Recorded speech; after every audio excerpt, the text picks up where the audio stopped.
that looked scary. Yeah, my wife and I, it was horrific. We had two women with us who were friends of ours. We had looked out, we came out of the speech At the and White House. we looked into the street. Our hotel was only right across the street from the White House, but we couldn't go because the mob was already chasing people down that chose to go out that exit. So the Secret Service says, get on a bus and ride to the Trump Hotel. So we got on a bus. It took 45 minutes to get through all the mobs. We get there safely, and then we say we'll get an Uber to go all the way back where we came from, and we wanted to be dropped off at the hotel. But as we got close to it, the streets were blocked and no one would let us through.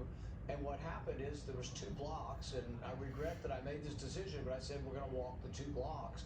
We walked 1 block, but as we walked 1 block, we could see some police in the distance, but we also saw a mob of about 30 people marching and yelling.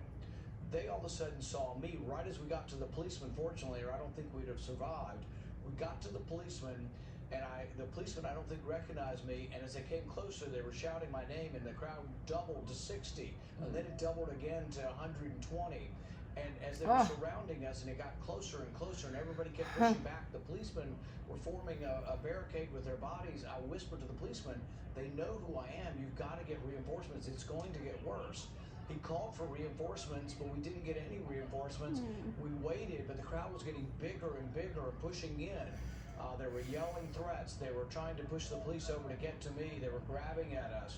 And it got worse and worse and worse. And then finally we decided to make a move. I said, we've got to move. If there's not going to be reinforcements, we have to try to get to the hotel, which was another block. And they were shouting threats, to us, to kill us, to hurt us. But they're also shouting, say her name, Breonna Taylor. And it's like, you couldn't reason with this mob, but I'm actually the author of the Breonna Taylor law to end no-knock raids. So the irony is lost on these idiots that they're trying to kill the person who's actually trying to get rid of no-knock raids.